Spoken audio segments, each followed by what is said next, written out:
Steam world famous sail powered steam museum, South Rockland's finest maritime museum. Oh, that's true. You don't believe me? Shop around. It's us in Walmart. They're not even wearing masks in Walmart.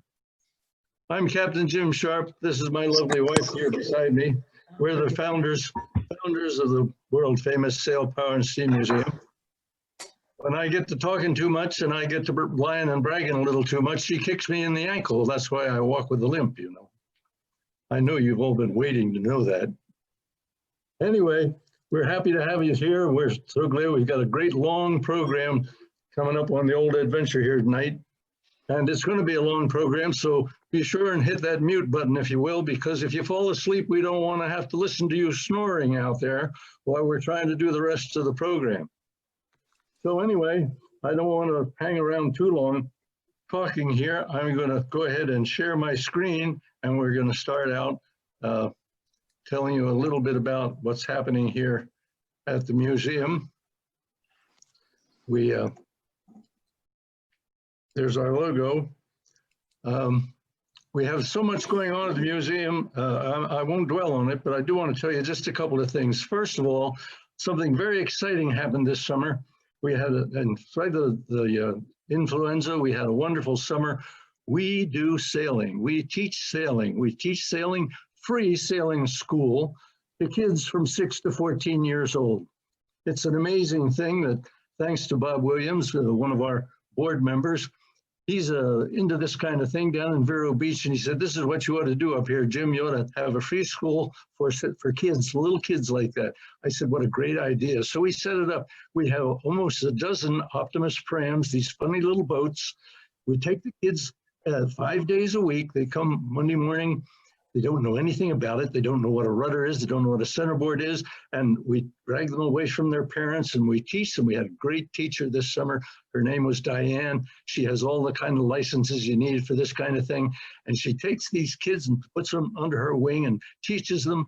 By the second day, they're kind of used to it and they rig their boats out and they're on a tether and they sail around in the basin right here. By the third day, they're learning to tip the boats over, right them, bail them out, and sail around out to the buoys. By the fourth day, they're their own captain and they're out on the bay, out in the harbor there, sailing back and forth. And by Friday, the fifth day, this is Friday, it's race day. They're all lined up and they're all striking right out to see who can beat the other one. They're all trying to get ahead of the guy next to them. If they can't outsail them, outrun them, outfox them, they run into them, you know, anything that works. We had 60 kids we put through the sailing school this summer. And we made a promise that we were going to do it again this coming summer. We're going to get more Optimus prams. We're going to probably more than double our capacity, and we'll run it for the whole summer and see if we can't put together sailing school for, well, hundreds of kids, local kids, other kids. It's great. It just makes me warm and fuzzy all over to see these kids go and do that. We have so many boats that we decided we've got to expand. We've got to get another building. So here we are. We have this wonderful building. This is a rendering from our architect. And you can see over on the right-hand side, the big door there, that's for our steamboat. This is a boat storage building, our big 40-foot steamboat, stern paddle wheel with a calliope on the top of it. That goes in there. The middle doors there, we have our Friendship sloops and Musconga sloop go in there. We have our Harrishaw 12.5s in the next left over. And the further door over than that is the antique beetle cats that we have. And the last door over is for our 12 Optimus prams, which probably by this summer will be 15 or 18 or 20, we hope. This has already started. We've got our foundation in now, you can see. And we're going to continue on now. As soon as spring breaks, we'll be out there, hammer and tongs, and we'll be putting that whole thing together. But we're going to go on now. That's enough of the commercial. I had to do it while you're still awake, you know. We're going to talk about the old adventure today. The last of the Gloucester fishing schooner, fabulous, fabulous vessel. Look at that vessel. This rendering by Tom Hoyne, wonderful maritime painter that has painted lots and lots of Gloucester fishing schooners. And the old adventure is one of the prize. Now, of course, she's got 120,000 pounds of fish in her. She wets her rail every now and then as she goes along there. But what a magnificent vessel, built in the style of all these great Gloucester fishing schooners, blue nose style, deep draft, long, lean, and fast vessels. This one was created by Jeff Thomas. Jeff Thomas, now you can tell just by looking at him, he's quite a curmudgeon. He's a hard drinking, hard fishing, hard sail carrying kind of a fisherman. God, look at the hands on him, big hands on him. He's not too neat about his vessel. He has a few lines laying around there on deck. I'd hate to get tangled up in a few of those. But he had a vessel called the Aretha Spinney. He liked the Spinney. She was a great little boat. He enjoyed the Spinney for a great number of years, fished out of a lot of different vessels. He was a highline skipper, caught a lot of fish. The men all liked him, even though he was a hard driver. He liked the Spinney, and when he decided to get a newer vessel, the poor old Spinney, she started to get weak in the knees. He said to the James shipyard right there in Essex, on the Essex River, where all these big Gloucester schooners were built, or not almost all of them, do you still have the molds there and the patterns for the Aretha Spinney? And they said, oh yeah, we still have those around here somewhere. Well, he says, dust them off. I would like to have a vessel built just like the Aretha Spinney, only I'd like a little more room in the forecastle and a couple little of this and that. Well, actually, the Adventure is a one-off from the McManus design Aretha Spinney. McManus was an amazing designer. So they built the Adventure, they put it together just in the style that they built so many hundreds of these vessels back at that time, and they launched her, 9 months to build, launched her in September. On one builds, that was the fashion in those days, a lot cheaper than building a whole cradle for underneath the vessel. And as they say, they sent so many hundreds of these vessels into that little tidal creek in Essex that they know all about what's going to happen when they drop it overboard. John F. Jameson Shipyard, Essex, Mass. So the Adventure was born. Jeff Thomas was quite proud. Now look at the hands on him in this picture. Quite proud at the wheel. And his daughter, Natalie, she christened the vessel, broke the bottle of champagne at 7/19, September 16th, 1926. He went round to Gloucester for rigging. They put the rigging in, the masts in. They put everything on board the vessel it needed, with the exception of the dories and with the exception of the tubs of trawl and that kind of fishing gear, because Jeff decided he would like to take a few friends of his out for a sail on the maiden sail on the brand new vessel. So he invited a few of his friends to go along. My God, the friends came by the droves, and here they are, 95 people on the old schooner Adventure.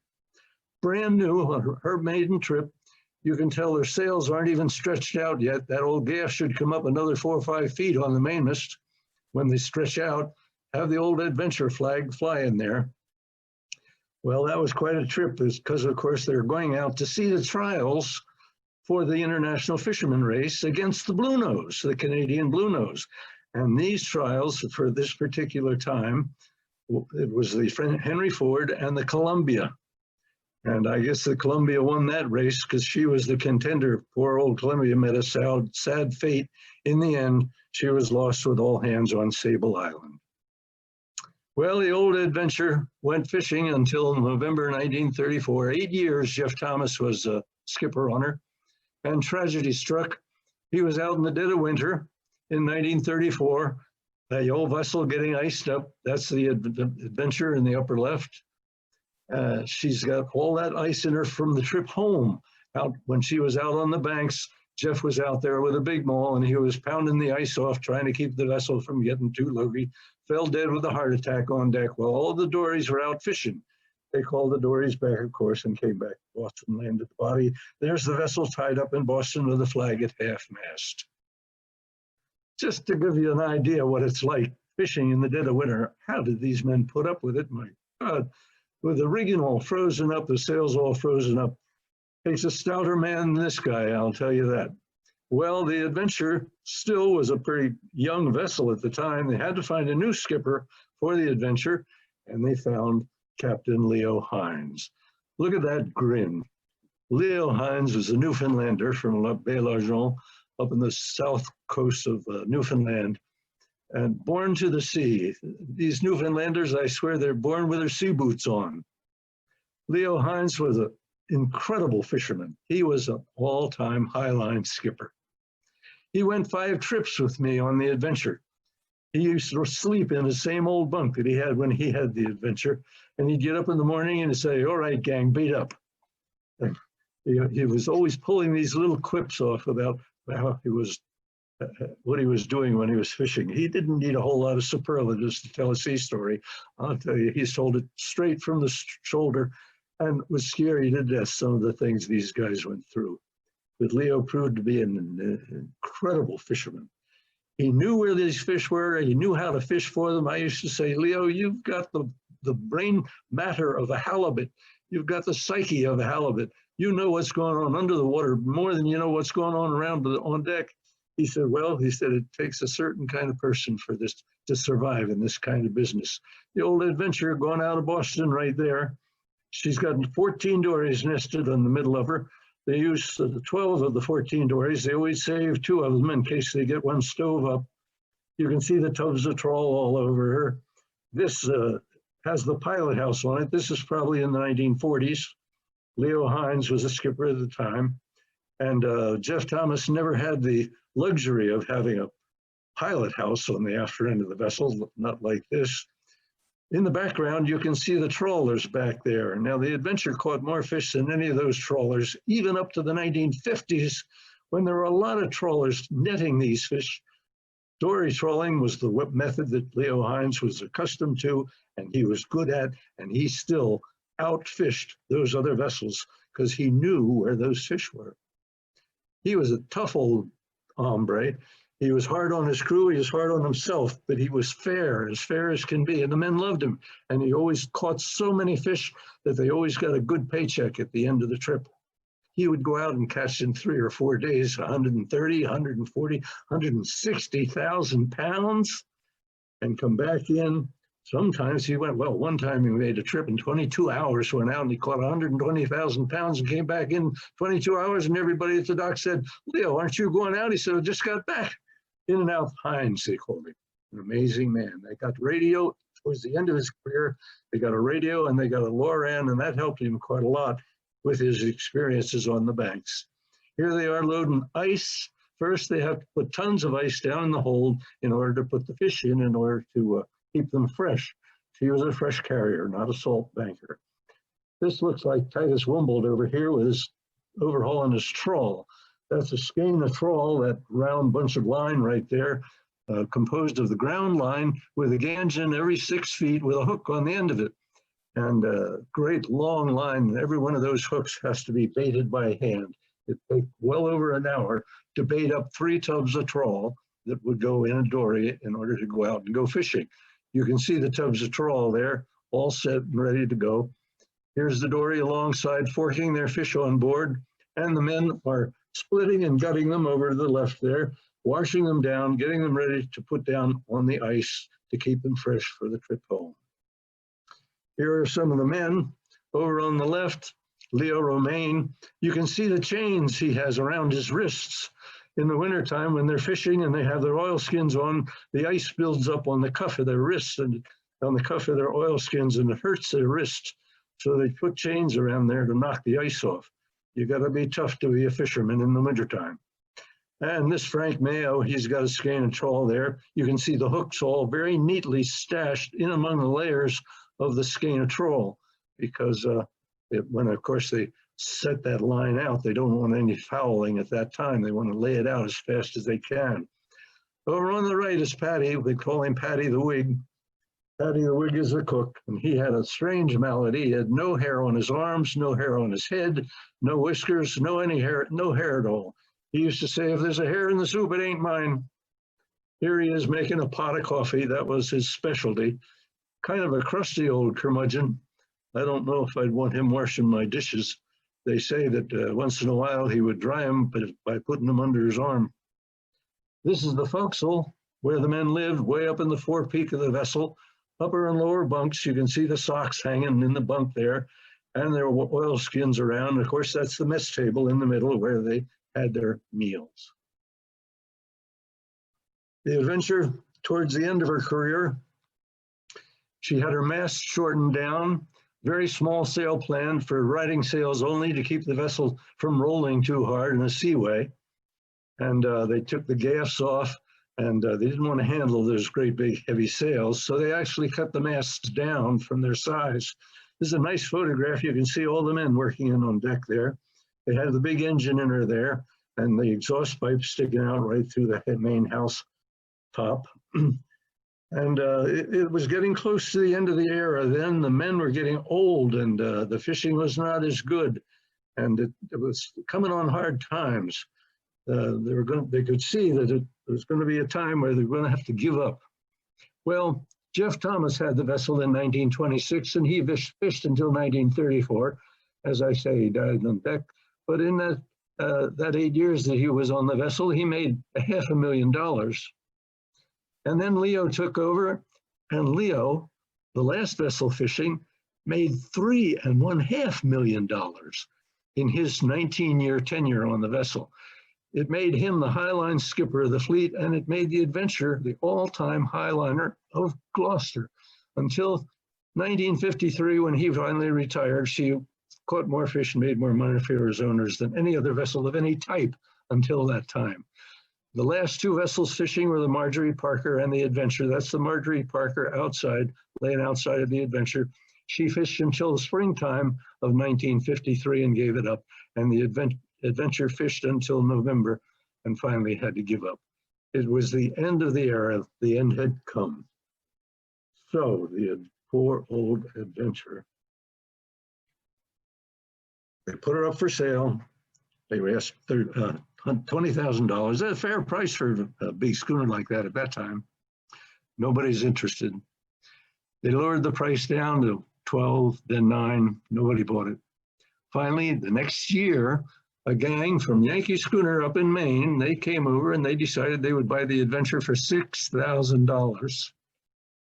They didn't have anybody else, so they sold it to them. And this gang in Maine, they had an old vessel called the Maggie, and she was a tired, worn-out coaster. And they finally had to abandon her. She leaked so badly. They took the sails off of that vessel, about a 70-foot schooner, coasting schooner. They put the sails right on the Adventure. And this in 1954 was her configuration. Look at that jib with a little pocket handkerchief she had up there. They converted it very Spartanly down below, put up plywood panels to separate the cabins. Everything was done by hit and miss, by golly, nail it together and get it done. Well, I went aboard her in 1958 with a couple of my high school buddies from high school. We were a little older than that. We were chasing girls around, of course, so we picked a big schooner to go in Maine, and we went on the Adventure in 1958, and she was pretty Spartanly accommodated at that time. The decks leaked, and she wasn't a real good sailor with that real little rig on her, about half as much sail as she should have. They had a little misadventure, one gale of wind in the wintertime laying down the samples. She got away. She got punched in by another fishing vessel that was behind her, punched in the stern, and broke her moorings and went up in the cove and ground her out, and they finally got her off on another high tide the next day. And they kept running her up there, and they ran her for almost 10 years. This is what she looked like during her later years. They called her the garbage scow of Islesboro, a terrible reputation.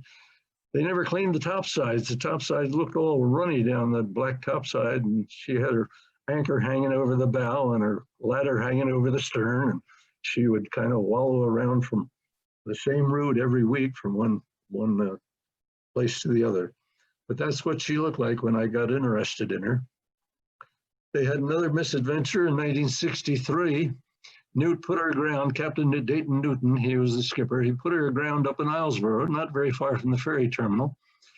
And the tide was going. It was high tide at the time the tide was going. And she grounded out there, lay over on her side. They took all the passengers, a very short trip over to the ferry terminal, and set them all ashore. And they waited until the tide came up, and of course she got off all right, but it broke the skipper's spirit. He swore he'd never take her again. So then I came along the next year, and of course that gave me a good opportunity to talk turkey about buying the old Adventure. Well, I was able to grab her, and it was late in the season when we finally tried to get her fitted out. All I could do was put a coat of green paint on her, kind of take everything that we had, and my very first charter was a 2-week charter for what they called a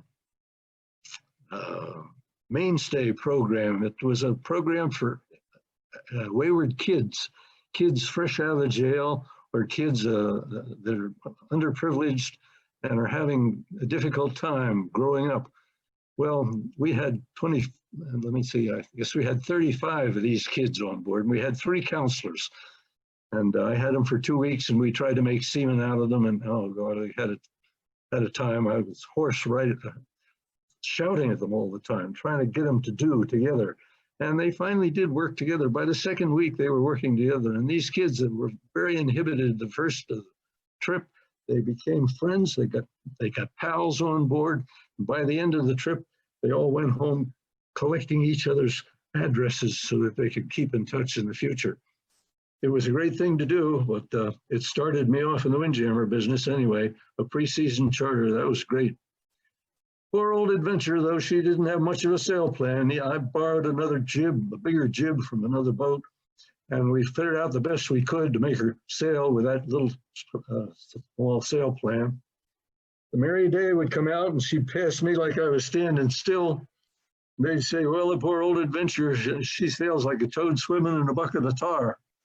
I said to myself, oh my God, I can't take too much of this. This is terrible. We got to do something for this poor old girl. We got to find some way of making her rig larger and giving her the sail plan she should have as a Gloucester fishing schooner. So once in a while, I would get a breeze of wind. When it would blow up over 25 to 30, God, it was so invigorating. So, it was just exultation. Breeze, that old vessel, you could just feel the power in her, and she would start to stand up and go. We were towing the yawl boat. We towed the yawl boat right under one time. She started to fill with water when we started making 10 knot. I had to get a pair of davits and get that boat out of the water. There was nothing to do but to go to work and change that rig one way or another. It had to happen. So it did. I called up the Pigeon Hollow Spar Company down in Boston. I said, hey, you guys, I need a mast. Well, they said, what size mast? I want a 92-foot mast. I want 20-inch diameter at the butt. I want 18-inch diameter at the hounds, 92 feet long. Get it out of Oregon. They did. They got one of those trees out of Oregon, shipped it around to Boston. They put it on their lathe up in the upper left. They delivered it from Boston on a tractor trailer. And of course, it stuck out on both ends of the tractor trailer. They have a 100-foot bed lathe down there, and they turned the mast for me there, and you can see the low picture below, all the turnings where the bands will go for the peak halyard blocks and all the rest of the rigging. So we took the masts out of the Adventure, the existing masts, and in the upper middle, that's the old mainmast that we're laying down on the ground, and we're putting the new mainmast alongside it, and then down in the middle of below it, we're putting the bands on, putting the blocks on, putting all the stuff on the masts and getting them ready to go back in the vessel. So I took that old foremast and I took my yawl boat and I towed it back to Camden in the lower left. We're cutting it off to length because I'm going to make a main boom out of it. It's 18-inch diameter. I had to cut it down to a 12-inch diameter with a taper on both ends for the main boom, 60 feet long. And we did it, we don't have any electricity there, so we had to do it all by hand. The foremast had rod where the saddle was. You can see the rod in the middle picture where we had to move the boom around, the main boom around inside that tree to try and avoid as much of that rod as possible. And then we cut the bottom of it, the pennant off the bottom of the mast. So I went to work. First of all, you have to take it and you have to square it up straight and true. In the upper right, we're doing that. And then you have to cut the ears off of it, make it 8-sided, then you make it 16-sided, then you make it 32-sided, then you make it 64-sided. And the old spar makers in the yard used to say, at 64 sides, any blame fool can plane it around. So there's the blame fool with a PV turning it over, getting ready to paint it, to plane it around and make a new main boom out of it. So this is the rig that we gave her. There you can see my mainmast, 92 feet long, sticking right up straight. And of course the main boom, which was the old foremast, cut down and made into a 60-foot main boom. I took the old main boom and I cut it down and made a new main gaff, 44 feet long, and that's on the mainsail there. And then I took the old main gaff and I made a 42-foot topmast to put up on top of the mainmast. The mainsail now is 3,150 square feet, and that was more than what the Maggie had in her entire sail plan before. So there's the Adventure now. I painted her white. That's another thing that makes her look so regal, the white paint. Old Nat Harshaw, the grand old father of yachting, said there's only two colors to paint a vessel, and that's white and black, and only a damn fool would paint her black. And that's because the sun, of course, the black draws the sun. It ruins the top sides of the vessel. But that was the tradition in the old days, and of course they were buried in salt water all the time, which helped preserve them. I was quite proud of the Adventure then, and we got our first crew, Mark, Pammy, Mike, and Pete. And you can see this is our first time out. Look at the lanyards on the rigging there. They're white Dacron, just as new looking as can be, all new rigging. These guys came aboard, and I was so busy, I was trying to get up all the last minute details pulled together so we could go sailing. And I said, they hardly introduced themselves. I said, throw your duffel down below and get up here and go to work. So they did. They came up and they turned to right away. I was out. I was just getting the main boom together. 2 days before the passengers were there, I was carving out the jaws for the main boom. And anyway, Freeman Brewer came through. He was the head of the yard there, and I was running this thing through the great band. So he said, Jim, you're never going to be ready. And I said, you may be right, Freeman, but we were. The passengers came aboard and the mainsail was still in a heap on the main cabin. And I got up, and after they had breakfast, I got up and said, how many of you guys have ever put the mainsail on a Gloucester fishing schooner? Well, of course, they said, we haven't. Well, I said, here's your great opportunity. So we all got up there and we bent that sail on, and we put all sails on the vessel, and we fired her up and went out over the bar in Camden and went sailing for that week. What a great crew these guys turned out to be. I know some of you are out there, and I hope that you'll speak up and introduce yourselves. Pammy, I know you're out there somewhere. Mike and Pete, I think, are out there somewhere. Yep. I'm here. Pammy, what was your greatest experience in that galley? In the galley? Yeah. Well, doing dishes for all those people. Pammy had the greatest giggle I've ever heard in my life. And she just charmed all those men. And at the time it came to do the dishes, the men would be running down below to help her. She could course, she could talk a cat off a fish wagon. She did a great job with it in the galley. What was your most harrowing experience? Probably the Tarzan swing, when I went off the Tarzan swing and didn't make it back on board the first time around. Oh, Tammy, don't tell anybody that. I had Mark and Pete and Mike, and they got me back on the second time around. And you looked at me and you said, Pammy, if you'd gone in the water, I never would have found you again.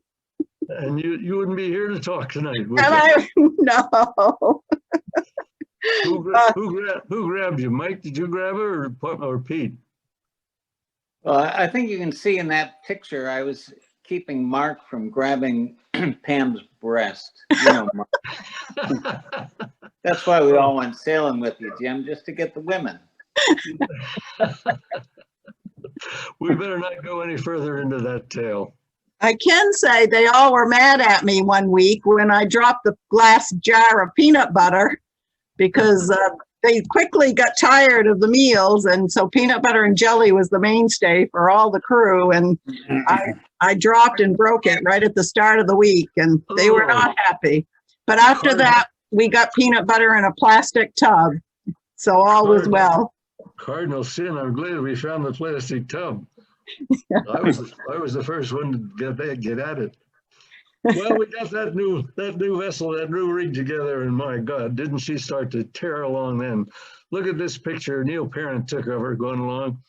And this is just outside Camden. We had a good smart breeze of wind. Everybody just frolicking out of their mind. They're having such a good time sailing like that. If we had 100,000 fish in there, that old rail would have been right down underwater, be a stranger every now and then. It was a great, great day that day. The Adventure was a performer now. She was just, I was in ecstasy. The euphoria of sailing that vessel, just beyond comprehension when you get a breeze like that. She was, you can just see it in this photograph, how long and lean and what a shape she has. Magnificent shape. And with the sail plan that we have there, well, that's about 5,200 square feet there. We have one more sail that I concocted and put up with Maine topmast staysail that added another 800 square feet. So we had just about 6,000 square feet altogether.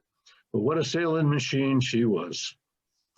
And the euphoria set in strong as can be. Here we are, the passengers all getting together, furling the sails and doing all the things. And there's the beginning of the darned old Tarzan swing, if you can imagine it. Buds Hawkins came up with that idea. And of course, we couldn't let him get in front of us now that we had the new rig. So we put a Tarzan swing all the way up to the top of the very topmast. And when the old vessel would heel over, in a good breeze of wind, you'd swing out there and you'd be 50 feet away from the vessel and you could look back at it sailing right by you. It was a wonderful sensation, but I never told the insurance company about that. There's Jan Pomeroy. She was one of our early cooks. What a great cook she was. She was a down Mainer. Down Mainers make the best cooks. There's no doubt about it. Here's Mark and Mike up on the foredeck there trying to make it look like they're busy. I'm watching them all the time to make sure they're busy all the time. Here's our galley, wonderful galley. I always told the cook, I want the best meals of all the windjammers in the fleet. I don't care what it costs. You've got to have a lot of food, never run out, always have extras, and always put the extra desserts out at night so that people can grab them before they go to bed. Everybody ate in one great big lump there. And when they were eating, our crew would have to clean the heads, gookie duty, they called it. Here's Freddie Huntington. Somebody scared him half to death there, I guess. I don't know, but it was probably Pat Weiss. And she was always scaring people. I used to put a little mouse trap in the heads there. You know, I'd put a little piece of paper down behind the toilet or something. And I'd tell the crew, okay, you go do the heads, but I put a mouse trap there, so you better do it right. And that way I'd make sure to clean the head. Always had lunch on deck. There's Abby down in the lower left. This is one of my pictures of my crew there. That's Peter Davidson from Nova Scotia, and Kenny Winslow.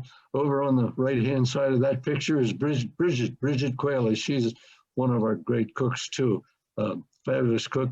And that's Peanut down laughing down below, just peeping out of the hatch. And the galley crew are always cutting up, always having a good time. That's my son there in the middle, and my other son coming down from the loft. He always liked to jump on a line to come down, give the passengers something to take a picture of. Passengers made the fun. There's Lobster Bake Day. They're washing their hair with a bucket of seawater over the side. Lemon Joy, they did a great job on the hair. And there's a Miss America contest in Booth Bay one time. All the cooks and some of the gals got together and had a Miss America contest. There's a cook's there's Georgia and Cookie and Tracy. They were a wild bunch in the galley. There we are having a hootenanny. We always had hootenannies. Here's the great schooner race. Wonderful time. We all get together and we sailed. This was from North Haven over to Rockland for the great schooner race. The Adventure won the race 6 out of 7 times. Boy, I've got excuses as long as your arm about that one time we didn't win. The other picture is Winter Harbor over in Vinyl Haven, one of our favorite places to go. It's a long, narrow reach, and it's a hard beat up in there, but when you get in there, it's a beautiful little pond. You can climb the mountain and get great pictures of the vessel. I always dreamed of sailing that vessel against Jeff Thomas. It would be such a great time. So I would have a dream one night about that, and I thought, I wonder what Photoshop can do about that. There's the old Venture 1982. going Helen DeLarapy along, and there's Jeff Thomas in the Sylvania, 1922, and we're pacing each other, having more fun than a barrel of monkeys. This is an interesting photograph. As I say, in 1926, Jeff took the old adventure out on his maiden trip and took a whole lot of friends along with him. And that's probably the most people that has ever been sailing on a Gloucester fishing schooner at one time. Well, at least on the Adventure at one time. And the other picture, the fewest people that has ever sailed on the Adventure at one time. There are only two of us. In 1986, we came back in after after a week's trip, and we came in Saturday, and the sails were wet. It rained. So I invited all my friends out on Sunday. We went out for a sail down the bay on Sunday and dried the sails. And when we got back in the afternoon, it rained. So Monday, there was nobody around. I said to my mate, I said, we got to get these sails dry. I can't take them off until we get the sails dry. So I said, oh, come on, let's go. We'll take her out. We went out, we started the donkey engine, we hove the mainsail up, and we got the other sails all up and ready. And then we hove the yawl boat up, and then we hove the anchor up, and we sailed out of the harbor and went down the bay all afternoon, coming back wing and wing up the bay. We went out forward, we cut the headsails off, and then we dropped sail and rounded up and dropped the yawl boat. And then we took the rest of the sails down, and we pushed into the harbor. We cut the sails off, we covered them over, we got them down below where they wouldn't get any dew on them. And boy, we were some tired that night. But what a glorious thing the old Adventure was, white and painted all up and regal as can be. Just can't describe what it was like sailing that vessel. There's our main cabin, all of the fiddleback maple, all these panelings of fiddleback maple, beautiful, beautiful stuff. When I bought the vessel, it was all painted out. I had scales of paint all over it. It was terrible looking. We wooded it all down, varnished it all up. We had our piano, our little piano down in our music room down there, our fireplace, and the rocking chair that Jeff Thomas used to come and rock in at night when all of these foggy nights, you know, his spirit would be with us. Here's our music room down there. The cabin's small at the end of the hall. It was the only single berth cabin we had, and it was the most popular. Anybody going alone, they would always reserve that. There's no floor in there. You get right into the bunk. You don't have to bother with the floor. It's quick. And how many gals can you stuff in a four-berth cabin? Well, 4 girls and a ukulele, I guess. During the night, well, Mike McHenry and his wife were here one time. Mike, are you on? Mike McHenry. Well, Right here, Jim. You remember this, Mike? I do remember that. Aha. It was a foggy night, I remember. I believe it was, and it was the week I got married. And why didn't I get the week off? Well, I remember you took the double bunk there, and you took your wife with you. I And did. Yep. And she woke up in the middle of the night. She woke up in the middle of the night and saw that chair rocking. And I understand she said in the next day that it was creaking and rocking, not just rocking, but creaking like there was weight in it. Exactly. I slept right through it because the captain worked us pretty hard that day.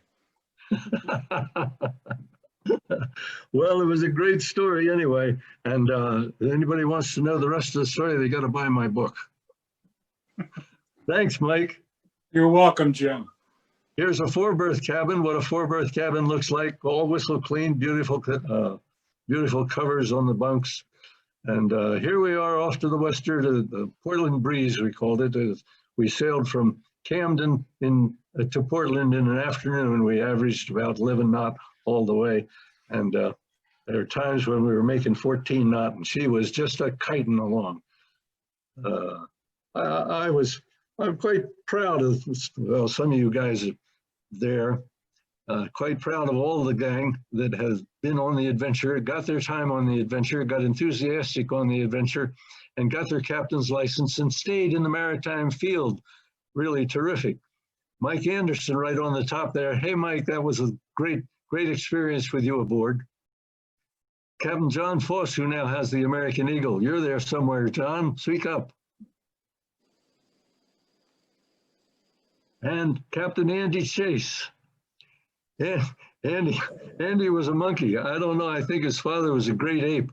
He climbed all over that rig, and he was the only guy I ever had on board that stood up on top of the mainmast with the top of the topmast between his legs and touched the bridge going through the Eggemoggin Reach. I was trying to get away from you, Jim. Don't get any further than that. But that was quite a thrill. I guess my heart was in my mouth. And Mike Rick Henry, you just heard from Captain John McBride. He was my last mate when we drove the vessel down to Gloucester and had a fantastic anchorage down there. John, are you aboard? Yeah, John, I'm here, Jim. What a trip down memory lane this has been tonight. Holy cow. When we anchored under bare poles with the wind pushing us under bare poles, and we were still making, I'll bet we were making 3 or 4 knots, and you let that anchor go and we couldn't do anything with the yawl boat. And I said, more chain, John, more chain, more chain, more chain. We let it more than half of the box out trying to slow that schooner down because the Ernestina was right dead ahead of us and people started climbing up on the dock. They were afraid we were going to run into it. Oh boy, and Peter Davidson, I guess he's in Canada and I don't know as he knows this is going on. Kate Cronin, she was one of the, got her time on the Adventure. Doug Butler too, he was a great mate. And Rick O'Farrell. All these guys are still in the maritime field, and there probably are more of them in the maritime field. And if I've missed anybody, I sure am sorry for it. That's my little yawl boat. It's a 68 horse Osco diesel in it, 16-foot boat. We pulled up on the stern. 1975, Sharp's Wharf in Camden. Look at the, over on the right side there, there's my little tug Wrestler, and then the Adventure all covered over for the winter behind her. And the schooner Roseway, 1975, we just got her and just brought her up in the dead of winter. You can see her masts are still have the topmast cut off, the top of the mast cut off. Over on the left side is the Stephen Tabor. Behind that is the Columbia, Bud Hawkins Columbia. And behind her is the schooner Bowden up in the slipway. An amazing amount of There's Phil Rain's lobster boat. What's that? There's Phil Rain's lobster boat in the foreground. That's right, Phil Raines, that called the Bog Onion. he had a skiff called Taint Much, and he was certainly an acronym around the harbor there of Camden. Amazing guy. We miss him. There's Sharpsworth in 1976. The Bowden's gone. The tugboats are coming, one after another. Got a crane. The first thing I did with the crane was take the stack off of that tugboat and convert her into a restaurant. Then we had the Great Flood, one of Neil Parent's incredible photographs. Northeaster there, one of the worst we've ever had. There were breakers, right? You can see the breaker right in the lower left side. They're right in the parking lot. Breakers coming right ashore. That little building was afloat. And there was the wood pile for the wood stove down there. We lost all that. It was the most amazing storm that I've ever seen in Camden. And of course, more pictures of the vessel. We go kiting along all the time. We finally got our main topmast staysail up. We called it the Queen. Way up aloft there, it would get a breeze of wind when nobody else had any down low, and we could ghost along with that. Down below is the Adventure and the Roseway, the last 2 Gloucester boats afloat around these parts. And that particular day, 2 guys came out on the dock and they looked down, and I walked up there. They had the polished shoes on and neckties and things. And they said, we're from Hollywood. We'd like to make a movie. Oh, I said, that's nice. They said, we'd like to make a rerun of Captain Courageous. I said, well, I have one of the last Gloucester fishing schooners right there. Captain Courageous is all about a Gloucester fish boat. Oh, yes, we know that, sir. And I said, alongside is the Roseway. She's another Gloucester boat. Yes, we know that. Oh, well, I said, step into my office. And they came to my office and we settled down and we made, well, they made a movie, Captain Courageous. 1977 version, nowhere nearly as good as the 1937 version, but our captain was Carl Malden. We took them all out to sea and went out to Matinicus somewhere where there wasn't any land in the horizon. And we're cavorting along, sailing, beautiful day. We're jumping from wave to wave, and every ball, the whole crew got seasick. Carl Malden's nose was red. They couldn't even act. Took them 4 days before they could do a decent shot with the movies. Well, this was another day. We were off to Nor'wester, a beautiful day, and we were running offshore through the groundswell left over from an easterly. And she's picking her head feathers up there, and then she would drop down into them. You can see the whole gang is back aft, keeping away from the foredeck because the whole foredeck was a smother of water. It was a great day. We were having so much fun. And when I showed these pictures to Tom Hoyne, that fabulous artist from down in Gloucester, he said, geez, I've got to make a painting of that. So in the middle, you can see the painting that he made, 2 Gloucester fishing schooners beating in the groundswell, on each one doing a different rise and fall there, doing a hobby horse. And this depicts the evolution to the steam trawlers. There's an old rusty bucket of a steam trawler and these 2 beautiful schooners skating along on the horizon. And Joe Garland put it all in the book. The cover of the book was painted by Tom Hoyne. Tom Hoyne made 6 trips on the adventure with me, and we had a dedication on it. Times changed. Orville decided he wanted to retire. We were still running the Roseway and the adventure, and he decided it was time to step back a little bit. So Alan Talbot came aboard, and he started working with us when he was a teenager. I think he was 16 when he was doing bunks on the Stephen Tabor, and stuck with us and got his license, and he became captain on the Roseway. Cappy Quinn worked for me for 15 years. Wonderful guy, my mentor. He's an island man and a guy just full of grit, just full of grit. I just can't think of a man I'd like to choose as a grandfather more than that guy. Then I met Meg. Meg lit up my life in 1985. We traveled together and we had such a wonderful time that I just decided I couldn't live without her. And then we had a visit from Bob Douglas. He came up one time, and with a Shenandoah, we met out by Matinicus out there. We came off the wind, nice sou'wester blowing. We beat out and met him out there and rounded his stern, and the Merry Day came out and rounded up beside him. And we were last in line. We ran wing and wing all the way up. The wind increased all the time. First we passed the Merry Day, and then we passed the Shenandoah. Coming up the bay, we were well out ahead of them. And it was a good, smart breeze by that time. And then they decided, rather than going to Islesboro, let's go over to Pulpit Harbor. I said, Pulpit Harbor? My God, I don't want to go to Pulpit Harbor. But we were on a port tack, and we'd have to jibe in order to go over there. And with a breeze blowing there, I didn't want to jibe. Leo Hines was with me. He was standing right next to me on the quarterdeck.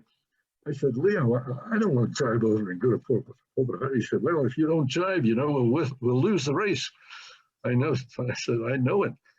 I said, okay, here we go. So we got everybody on the sheet. We hove that damn main sheet in. It must have had 30 people on it. We got it all the way in. We stoppered it off, made it a quick turn around the cleat down there, jibed it over, and let it go. It was burning out through that cleat. And we had the boom under control, but the gaff, when it came over, it had a whole lot more looseness because of the big mainsail up there, and it went over and fetched on the rigging and broke it. And oh my God, I thought, what are we going to do now? Then they decided, when they saw that, well, we'll go up to Islesboro. So we anchored in Islesboro, which is a good thing they did, because I called Cappy Quinn. He was in the shop over in Camden. I said, run upstairs into the attic there and get that 2-inch oak we have up there and strip it up. I want about 12 pieces of 2-inch oak. And we fished that gaff while the passengers stood around and took pictures. He went and took those strips and he put them on the first morning ferry. We went over and got them and brought them over while everybody was having breakfast. We took the main topmast staysail sheet, which was a great long manila sheet. We fished that gaff up, poured water on it to shrink the manila line and make it come up real tight. Then we put the sail back on it, And we raced the two of them around Turtlehead and back up to Pulpit Harbor, and we beat them all. We got to Pulpit Harbor and turned around and went back and accompanied them up in there. But it was a great day and so much fun that Buds Hawkins and I decided we'd have to have a race every Friday because all the passengers love racing. So we made up this flyer and we would meet every Friday and we'd have a race around the few buoys around in Penobscot Bay. But it was great fun. Then we'd stop and have a hootenanny in the evening. So we drove the adventures. I drove her as hard as I could. I never slacked off on her. I always put her to it every time. And she loved it. She just never seemed to care. But as time went on, of course, we all got old. We were all wearing out. I was 24 years, the longest skipper in the adventure so far. And in 1988, the Coast Guard gave me a hard time. They wanted me to rebuild the whole vessel, and of course it was financially not feasible. So there wasn't much I could do, but retire and donate the vessel to her home back in Gloucester, where she came from originally. But if you want the rest of the story, as Paul Harvey says, you got to get a copy of my book. There's a lot of great sea stories in there. It's a donation. With a donation of $20 to the museum, you get a free book signed. Gee, you really ought to get 12 or 14 of them. Give them out as Christmas presents. It's my memoirs, and some of it's even true. So there you go. And on down, we went on down then through Joe Garland, and we donated the vessel in 1988 to the Gloucester Adventurers. Joe Garland sort of headed it up at that time. And in 1988, she lay along the dock there. They used her for a couple of years trying to raise some money, trying to put the whole thing together. Then they tied her up and she just didn't seem to go anywhere. And she was deteriorating there until Dr. Martin Krugman came along. Marty, are you there? Marty, front and center. Unmute here. I'm here. Marty took care of the vessel. He came along for some strange reason. You have to be a little insane to do what he did. He decided he was going to try and help the old schooner Adventure. And she needed help at that time. I was cruising in one of my yachts and I stopped into Gloucester and tied up alongside the Adventure. She looked terrible. She looked like she had been abandoned there for 2 or 3 years, rust running all over everything. And you could see that she was neglected. I jumped on board the vessel and I looking around, and I was getting hotter and hotter under the collar. And then this guy came out, this Martin Krugman. He was a psychiatrist. He came out and introduced himself to me. And I lit into him. All great guns. I said, "What are you guys doing with my vessel?" Well, it didn't take him long to figure me out. He sat me down. And I don't remember exactly what you told me, Marty, but within an hour, I was turned right around. What did you say to me? Goodness, I don't remember. Well, first, I didn't quite know who you were. I mean, I had seen the video that Joe Garland had made of the adventure and the history and so forth. But I'd never met you before. But you hopped on board the deck of Adventure like you owned the boat. And I thought, oh, that must be Jim Sharp.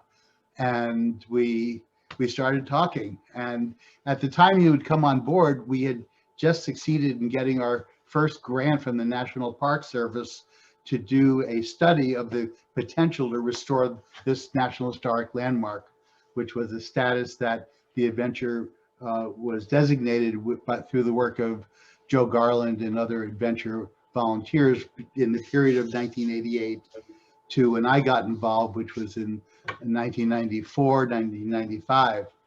And but in any case, once we got that National Park Service grant, that gave the boat credibility. And from then on, it was just a struggle to raise the funds needed to restore the vessel. And unfortunately, we never were able to raise enough money to do it 100% all at once. So we did it in bits and pieces. And the adventure group, before I got involved, had restored a section of the port side. I understood, actually, I misunderstood that we only needed about another $150,000 to finish the restoration of the starboard side as we had done the port side. I was like, I'm a kid from Brooklyn. I didn't know for boats, right? And so I believed that that's all we needed. And I said, well, how hard can it be to raise $150,000 when we're, near Boston? So we started out with an effort to restore the starboard side. And before long, we realized that we needed not just 150,000, more like about 400,000. And at that point, I had inquired as to what it would cost to just cut up the boat and put it in a dump. And we couldn't afford that either. So we kept on going. And we raised the money we needed to do the starboard side. And then later we went back and had to completely redo the port side because they'd used red oak instead of white oak and yellow pine. And so we needed to take that out. And then we, time went on and we got another bunch of money to do the stern and the foredeck and then the main deck and so on and so on. So over about a 12-year period, we raised, I don't know, a couple of $1 million eventually to restore the vessel, the hull of the vessel.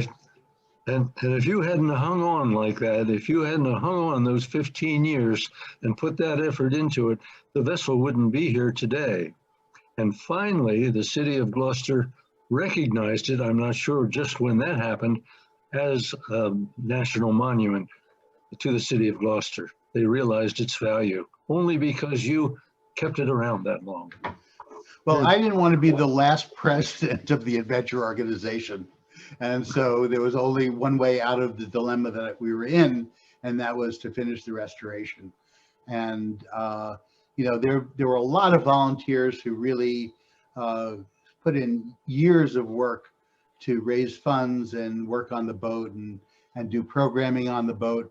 And eventually, the boat has been a tremendous success. And when I came and sat down on the deck house with you and you talked to me, amazingly enough, I got my hand in my pocket and I made a donation to you. I can't believe the Scotsman really did that. Well, we needed the matching fund for our National Park Service grant, and you looked like a good candidate to give us that money. Well, Marty, I thank you very much for being there and doing that. I'd like to move on and give Stefan a chance here. So you take care and have a happy new year, Marty. Well, thank you very much. You too. See if I can get this started now. Yeah, there we go. Now the adventure went into different hands.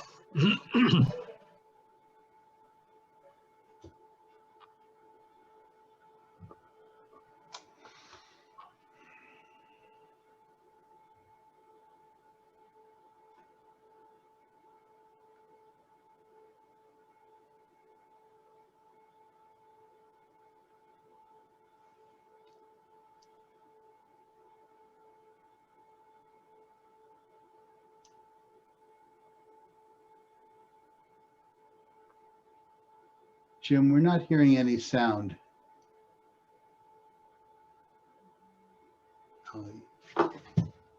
In Zoom, you have to share the sound.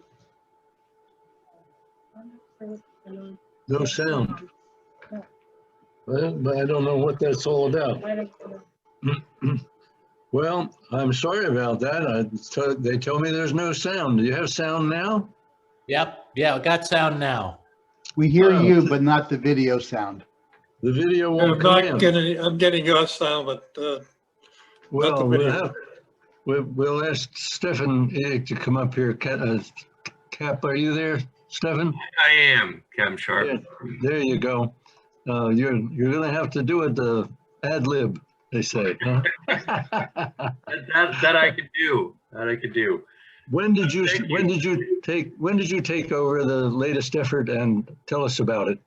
Well, it's one, as you know, one doesn't take over adventure, she takes over you. Well, that's true. And I first had the good fortune to come to town in 2014.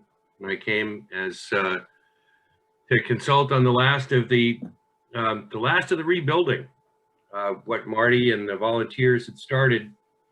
And by the time I arrived, it was in full swing and getting close to completion. There have been some really incredible work that have been done in the years starting in 2012, when the effort really ramped up to finish the job.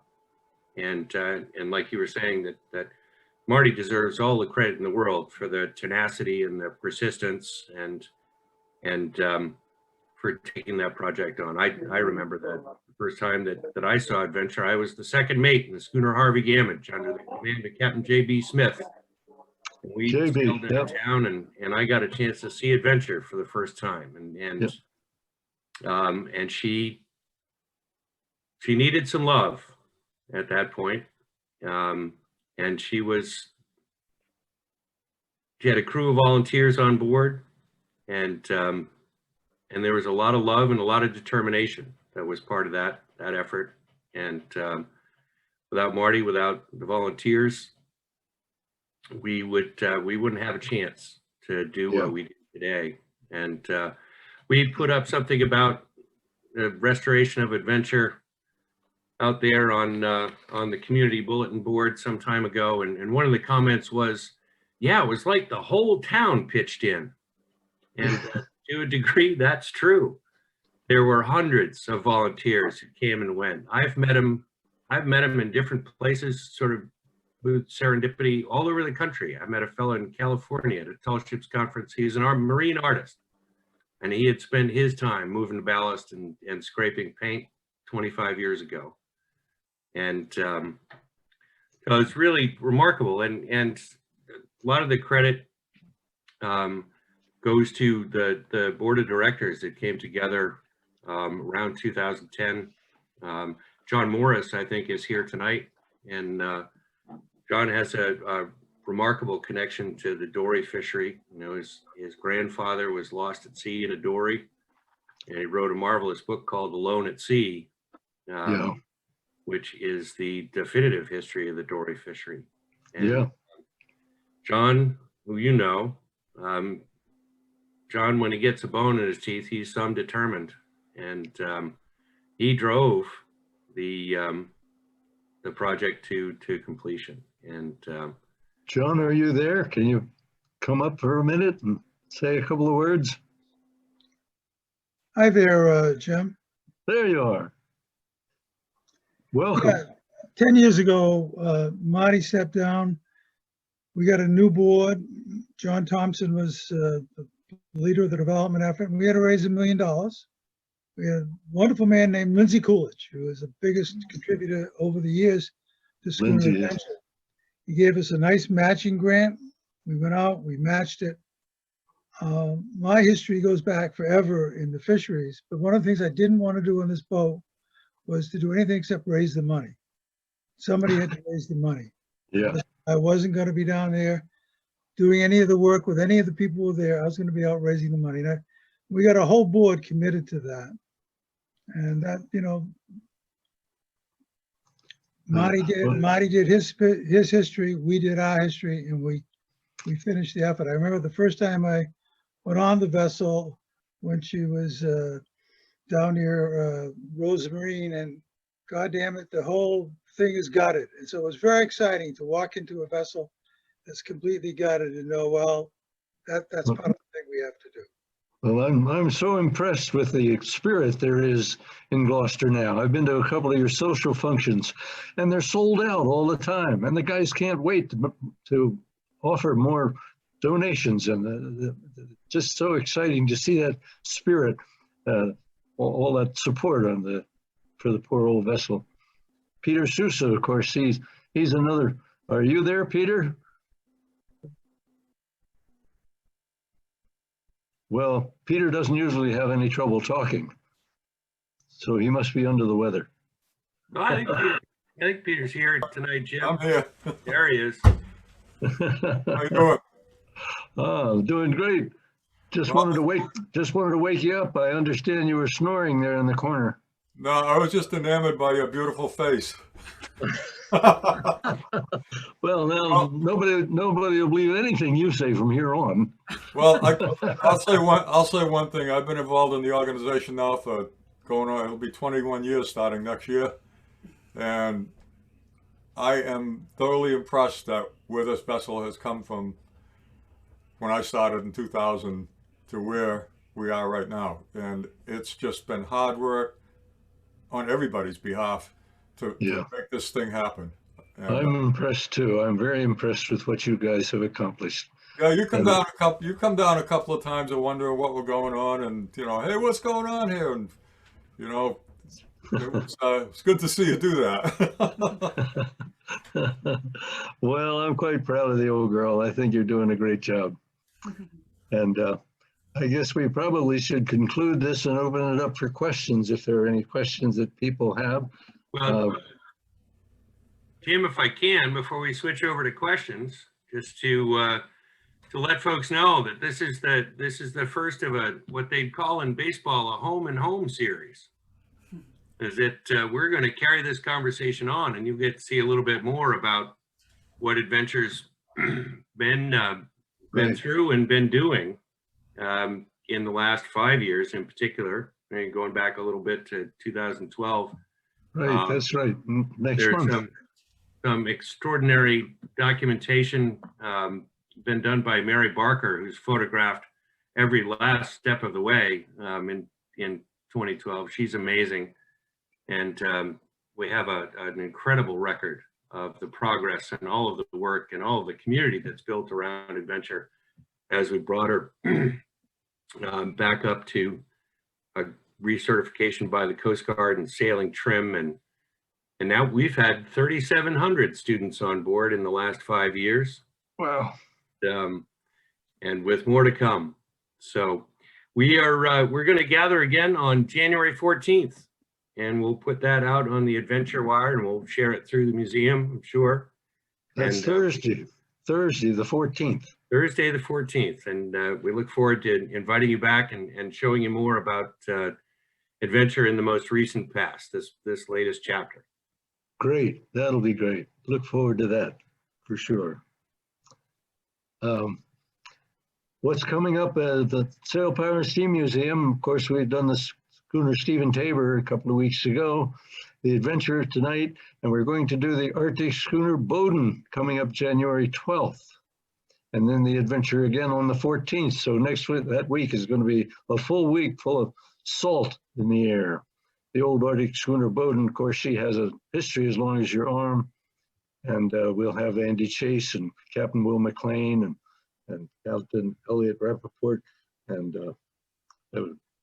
going to be a good long program. Then the other things we have coming up, the Roseway and the Angelique and the Merry Day and the Victory Chimes and on through the schooner fleet. We're going to try and do it every 2 weeks, all the rest of the winter, while this darn influenza has got us all jammed up here. But we're so glad that you came. We'll look forward to the Schooner Bowden, just to give you a glimpse of what the Bowden looked like when I first got her to Maine. And we started on a restoration to try and save that poor old vessel. So let's open up for questions now. Anybody have any questions that they would like to discuss? Excuse me, Jim, this is Tim Perkins. And I'm wondering what happened to Hercules. Do you have it up there and up north there? Or? My yawl boat. Yes. Hercules. Yes. No, I don't have it here. As a matter of fact, Bob Douglas has it. Bob Douglas had an accident with his yawl boat on the Shenandoah. a fishing vessel ran into the back end of him with the boat hanging on the davits, and it cut the boat right in half, and she fell off the davits and sunk.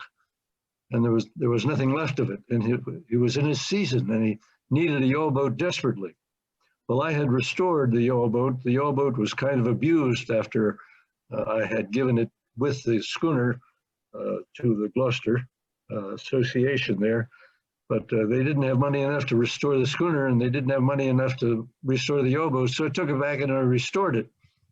Well, Bob Douglas came up wanting to get that yawl boat away from me. And I said, well, I'll tell you what, Bob, if you give us a donation to the museum, I'll give you the yawl boat. So he gave me a sizable donation to the museum, and we were able to build our atrium on the front of the museum. And he's using that boat on the Shenandoah now. So she's gone to good home.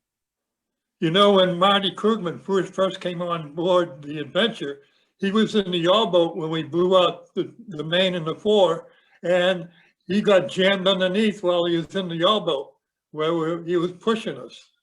Really? Now, why would he do a That thing was in like 1994. that? 94. And that still didn't drive him away. No, after that, he became the president of our organization. So. Yeah. Could I just say that it was Tim Perkins who recruited me as a volunteer for Adventure when I went on board in 1994 to just visit the schooner because I heard about it, and I had no intention of volunteering or getting involved, but Tim kind of talked about the history of Adventure and was such a good storyteller that I decided to start volunteering at Adventure. So thank you, Tim. Thank you. Thank you. You're welcome, Marty, and I was happy that you came on board with us because you did a hell of a job of raising money for us. I just, because this is being recorded, I just want to make one correction. I'm a clinical psychologist, not actually a psychiatrist. So, just for the record there. Well, you sure figured me out anyway. Any other questions? So, Jim, I want to know where you get your energy from. I just don't understand how you did everything you did. Like you told us tonight, all the things that you did. Brute force and stupidity. That's all it is. Just you learn by doing, and you make some damn many mistakes. I wanted to get into the chat thing here, but I can't seem to figure it out. We hear you. Well, I wanted to just talk briefly, but Then you hit the unmute button. I did. And they can hear everything you're saying. We can hear him. We hear you. See? Hi, Pammy. You hear me, whoever I am? I What's just that? want to know, was the Adventure in the first Captain Courageous movie? No, that was the Aretha Spinney. And the Aretha Spinney was the vessel that Jeff Thomas had before he had the Adventure built. She was a worn out, pretty worn out vessel by the time they made that movie in 1937.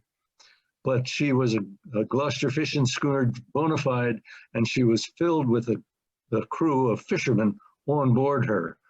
And when they made the movie in 1937, they did the storm scene. They wanted to do a storm scene, so they lay around way late in the season up off Newfoundland trying to get a storm so they could do the storm scene, and the weather never worsened. So they decided, well, they'll take the Aretha Spinney around to California through the canal, and they'll do the storm scene in California. So Jack Kroll, who was an Arctic explorer, he was aboard that vessel as mate when they took it down off Cape Hatteras and around headed for the canal. And when they got off of Cape Hatteras, they had the storm at sea. They didn't need it at that time. But I was sitting in his living room one time and he said, Jim, did I ever tell you about the time we jibed that mainsail in 50 knots of wind? I said, no, Jack, I'm scared to death to know. he said, well, I'll tell you how it was, and you couldn't do it with anything but a team of Gloucester fishermen, a real team of Gloucester fishermen to do this kind of thing. They were running off in 50 knot, and they left the sheet way out on the mainsail till it was right broad off. And then they let the halyards go, and the whole thing came down, skimming down the mast, and it went right into the water alongside the vessel, the sail and the gaff and everything. Well, then they sheeted in the main, and they griped it off on both sides so that it was bamboozled. Then they wrestled the gaff up and they tied it to the boom. Now the sail is still in the water and they're running with just the foresail. Then they jibed the foresail over, and they took a great long boat hook and they reached out for the second reef kringle on the leech of that mainsail, and they picked it up until the wind got underneath it. And then the wind picked it up and picked that whole sail up, streaming water everywhere, and dumped it right on top of the main house. And all they had to do was put the gaskets Oh my on. God, you should write a book. Well, I did. A $20 donation to the museum and you can have one. I've already given you $10. You and I both gave $10 to the Restoring the Adventure, because I know you stay kind of tight to the sales. Well, you put a few more zeros behind it and give it to the adventure and I'll give you a book. God bless. Yeah, you too. Happy New Year. Steve Cobb. This That's is, Peanut. can you hear me? Peanut, I see you, Peanut. Well, how many people do you have on here tonight? How many people? How many people? Oh, Yeah. we have 100. We have 100. 100? 100 signed up for it. Yes. Great. That's what I wanted to know. Yep. It's been about 100 all night. Wow, that's quite a few. Well, thank you all for coming. Jim, did you ever teach Carl Malden how to pronounce Gloucester? Oh, yes. I had to do that right in the beginning. Yeah. What was his name? The fisherman, Ricardo Montalvan. He took lessons so that he would be able to pronounce things like a Portuguese. But Carl Malden never took a lesson to pronounce Gloucester. He grabbed the wheel there and they started, the cameras are rolling, and he says, "We're bound for Gloucester." I cringed and I said, "Oh, Carl, no, it's got to be Gloucester." He practiced it for a while and finally got it. How come you're not in Florida? God bless. And you're almost old enough to retire. I'm not going to Florida if I can avoid it. The hospital down there in Stewart, where we go, they don't have any more beds, and they're setting up the cots in the parking lot. And I'm not going there. If I'm going to die, I'm going to stay in Maine and do it there. God bless again.